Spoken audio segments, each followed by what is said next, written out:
More than 2,700 planes failed to take off in just one Sunday, leaving more than 40 airports across the United States in chaos.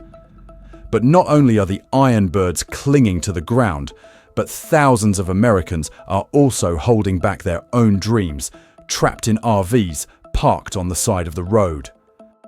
Behind the long lines of passengers pretending to be in the terminal is a silent paralysis of the entire country.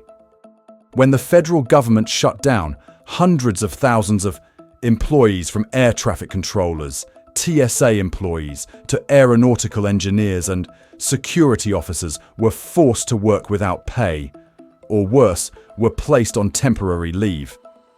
And when they don't have a salary, they don't have a subsidy, they have no choice but to sleep in the car.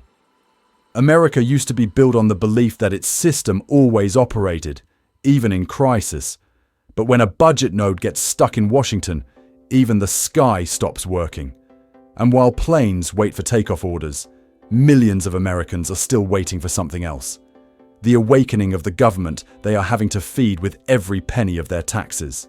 In today's video, you'll see how America works when the very people who keep the sky safe sleep on the ground, and why a shutdown in Washington could cause the entire nation free fall.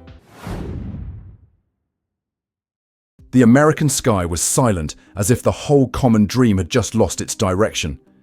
Since Sunday morning, a series of bulletin boards at more than 40 major airports across the country have turned a bright red color. Cancelled. In less than 48 hours, more than 2,700 flights were cancelled, and more than 10,000 others were late, leaving the aviation system almost paralyzed. Images from Chicago, Las Vegas, Orlando, or San Francisco spread throughout social networks. The station was packed. Passengers slept right on the cold floor or on metal seats. Suitcases lined up in rows like temporary walls. The light white lights still shine brightly in the space where no flights depart. From the transit stations of dreams, the runway has now become a high-end homeless shelter for thousands of people. The reason lies not in the weather or natural disasters, but in a budget node stuck in Washington. When the federal government officially shut down, agencies such as the FAA and TSA suffered from severe staffing shortages. Many employees were forced to take temporary leave. Others still had to work without receiving any salary. Budgetary flows are blocked, and accordingly, the flow of the whole country is also blocked. According to international travel statistics, the number of foreign visitors to the US has decreased by 46% compared to before the pandemic. A series of Asian and European airlines cut routes, leaving empty exit gates that are symbols of global connectivity. But behind those cold numbers lies a more ironic truth. Even those who operate the American dream are trapped within themselves. Not only are passengers detained in the terminal, but also airline staff, air traffic controllers, maintenance engineers, TSA staff who keep the sky safe cannot go to their real home. They continue to work, but are not paid. When the government stopped paying, the car became a temporary roof. The parking lot became a shelter. Thousands of people sleep in the same vehicle that once brought them to work. People who helped millions of flights take off can now only sleep between cold runways. A bill proposed by Senator Ron Johnson to restore salaries to federal employees is still on the agenda, while those people are still waiting for not money, but recognition that they are keeping America operates with empty hands. The scene at the airport became the perfect paradox of the times. The place that once symbolized freedom of movement turned into a symbol of paralysis. Everything is still lit, still brilliant, but just light on a stationary system. Under the glowing red cancelled boards, one not only sees flights cancelled, but one sees a country stuck between the sky and the ground. People who once helped the American dream fly now only know how to quietly keep it from falling. What many people see is empty skies, flights that cannot take off, passengers stuck between terminals. But there is another, more silent emptiness in the wallets of those who are keeping that sky glowing. More than 650,000 federal employees have been notified furlough. One part is forced to stay home, the other part continues to work without receiving any salary. Among them are TSA, FAA, IRS, USAID, agencies that hold the lifeblood of national infrastructure. It is they who are helping America stay afloat, while its political system pauses. A federal employee said on PBS, "This is the first time in my life I've had to go to a food bank. I never thought I would fall into this situation." Outside the building where they used to work, long lines of civil servants lined up in the cold rain to pick up bags of relief supplies, still wearing their jackets with the government logo. Someone just received a free meal from the world's central kitchen charity organization, then returned to their shift immediately afterward, continuing the work they believe no one else can do. World Central Kitchen is an organization that usually only appears in natural disaster areas. Now sets up field kitchens right in the middle of Washington, D.C., distributing thousands of meals every day to the same people who once distributed salaries to the country. An engineer said that he temporarily opened a roadside hot dog stand to have money to refuel for work. Another employee takes the evening delivery shift to afford the rent. In those stories, there is a common tone. Self-esteem is intact, but faith is being eroded day by day. Outsiders looking in may wonder, if there is no salary, why do they still work? But the answer is simple, because if they stop, the whole country will stop. These employees understand that every flight, every tax record, every security shift is a little rope that keeps America from collapsing. And they keep going, not for money, but for something more fragile. Hope that when the government machine restarts, this country is still intact to operate. An expert on the PBS program commented, "This is the deepest consequence of the shutdown, when the system defenders are forgotten by the system itself. They don't talk about rewards, just about beliefs. Believes that this country will not let them fall freely. But every unpaid day that passes, that trust erodes a little. The sight of long lines of civil servants waiting to receive free meals in the middle of the Capitol has become a symbol of an America that lives on the perseverance of the forgotten people themselves. Those empty hands are still holding this country from collapse, not with power, but with the sense of responsibility that remained during the days when the system stopped operating." As night fell, parking lots around major US airports dimly lit. In a long line of silent cars, a small light from the phone screen shone to illuminate the tired faces of people trying to sleep. They are not missed passengers, but federal employees who are working without pay. An official from the Department of Homeland Security, DHS, confirmed, "Many TSA employees are sleeping in the car because they cannot afford gas or food." One person recounted, "We had to choose to refuel to go to work or at home so we could buy things for our children." A choice that seems simple, but fully reflects the cruelty of reality. Serve the country, but live like homeless people. Even so, they still go to the airport every day, still stand at the security checkpoint, still look at each suitcase and smile at the passenger, and then return to their old car in the evening, which becomes the lounge America's new. In Washington, Dulles, Denver and Atlanta, parking lots turned into reluctant shelters. Inside were people who turned on the heat all night to avoid the cold, ate canned food instead of dinner, and waited for morning to continue their shift. A TSA employee said through the window, "I never thought I would sleep here, in the very place where I work." The words sounded like a bitter confession of an America caught between operation and collapse. According to DHS, if the shutdown continues, the aviation security crisis will become inevitable. Not just because of lack of people, but because the rest are exhausted. They must choose between duty and survival, between loyalty and the most basic needs. A meal, a home, a restful sleep. In the media, people call these parking lots the new waiting room of America, new lounge of a country once defined by movement. There, citizens are no longer waiting for flights, but for their government to reopen. The image of cars lining up at night, with federal officials sleeping inside, became a symbol of a quiet, persistent, but also layer-by-layer America. Outside, the airport lights are still on. The speakers are still playing. The baggage scanner is still ringing. But in those moments, perhaps no one believes that everything is working normally. Because the heart of the country once promised a dream without sleep, thousands of people are awake in cold cars, waiting for dawn and a return of faith. There was no explosion, no debris, but a fall was taking place in silence. When the FAA and TSA are understaffed, every day thousands of flights are delayed or cancelled. Shipments do not depart, goods do not arrive on time, pilots and passengers wait in vain. No plane is crashing to the ground, but the US aviation economy is falling gradually.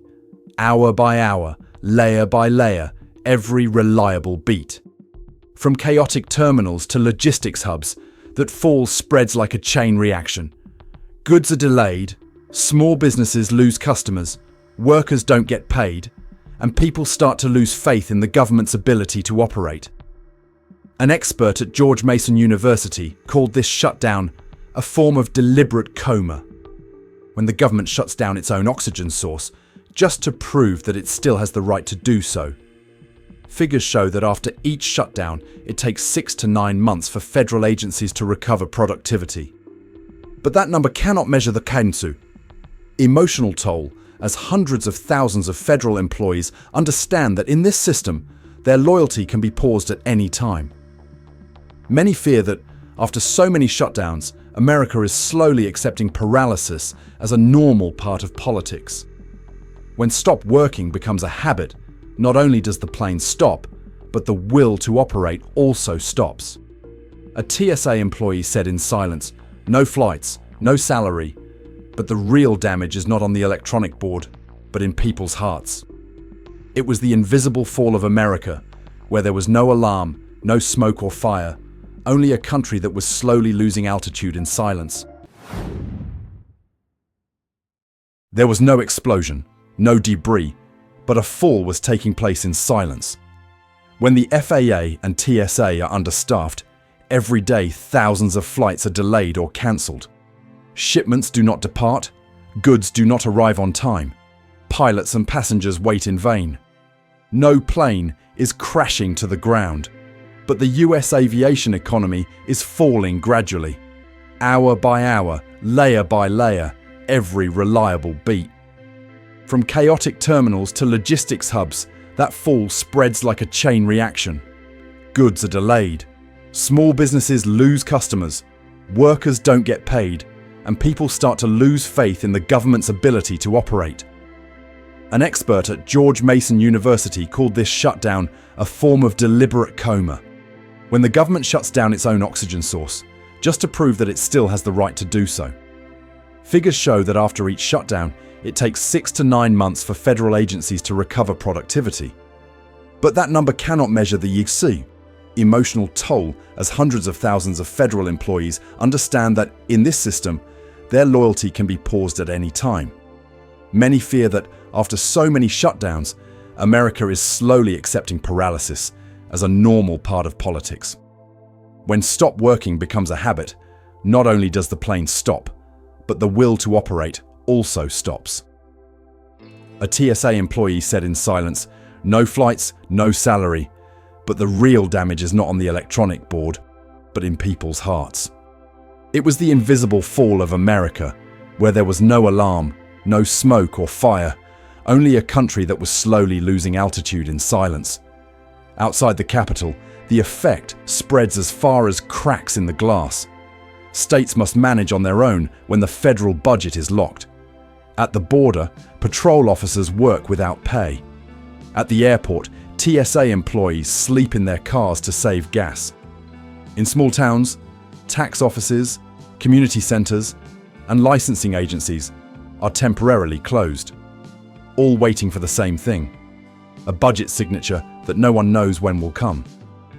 But perhaps the scariest thing is not the temporary shutdown, but the familiar feeling that is spreading. Many residents said they were used to shutdown scenes, seeing the government disappear and come back as if nothing had ever happened. One economist calls this the normalization of horror, paralysis, as a country begins to consider disconnecting its own life circuit as acceptable. No budget, no service, and no one knows when this will end. But one thing is clear. This blackout isn't just turning off the power in Washington. It's fading the light in the hearts of the American people. A country that once lit up the world is now learning to live in its own darkness. Not because of lack of energy, but because of lack of faith.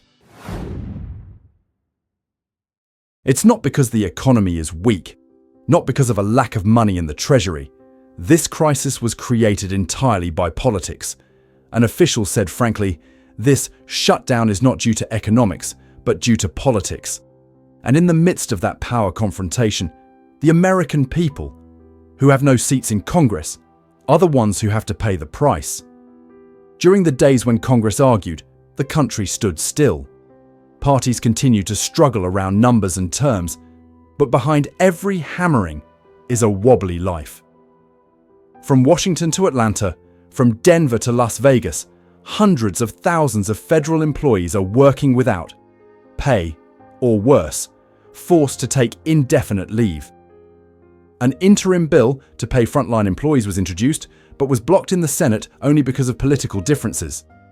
Meanwhile, those who keep airport security, check luggage, and make sure the sky is safe still have to wake up every morning, wear uniforms, go to work. But know for sure this weekend, the bank account is still empty.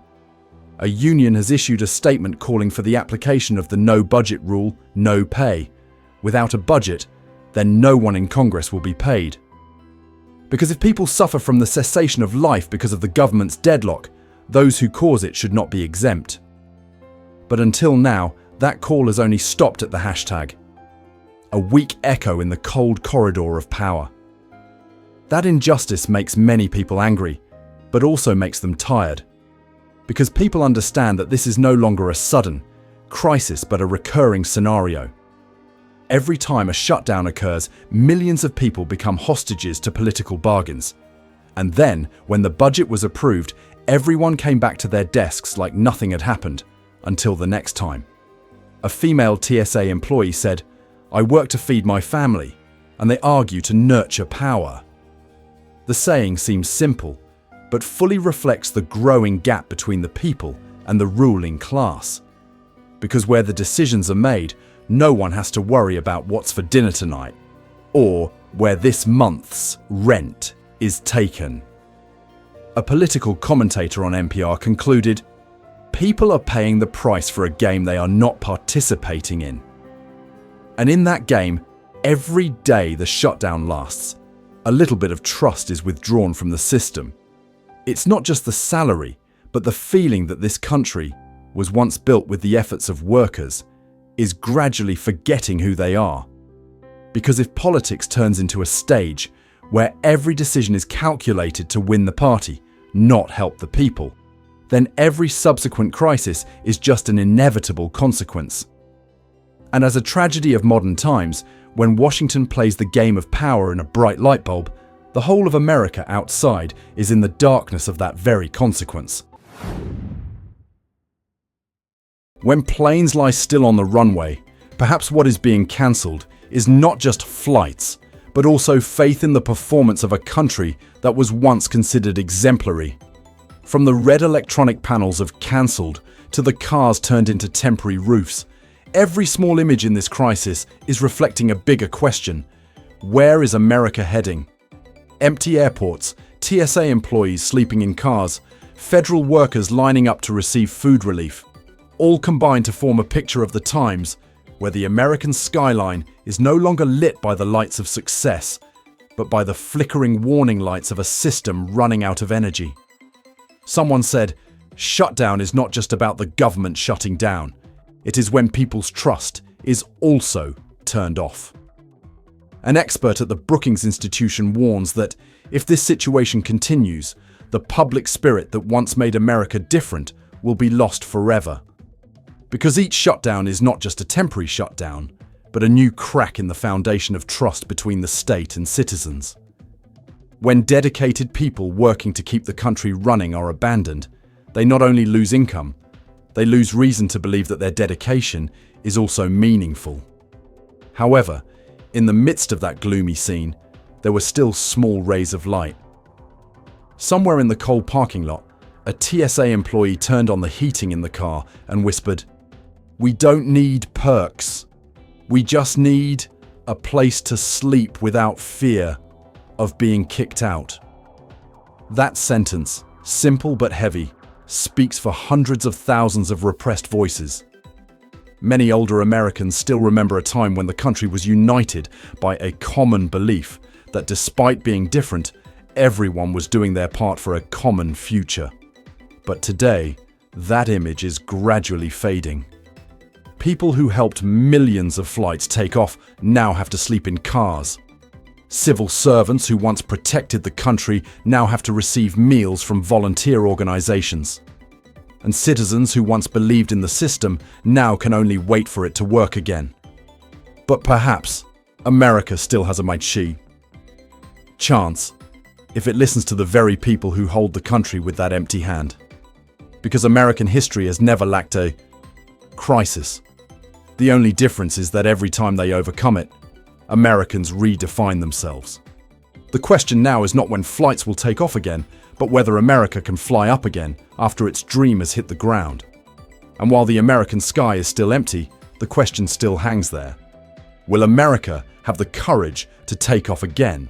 Or will it forever stand still in the middle of its own runway? As the cancelled boards remain red across US airports, perhaps the scariest thing is not the cancelled flights, but the feeling that an entire country is flying without knowing where it's going. From absent runways, cars to bedrooms, to civil servants lining up to receive relief supplies, are all telling the same story. The American dream is not collapse, but is temporarily sleeping in the car itself mine. Maybe in the shadow of this shutdown, America will relearn something seemingly simple. Trust cannot be printed on a budget, but must be paid for with kindness and responsibility.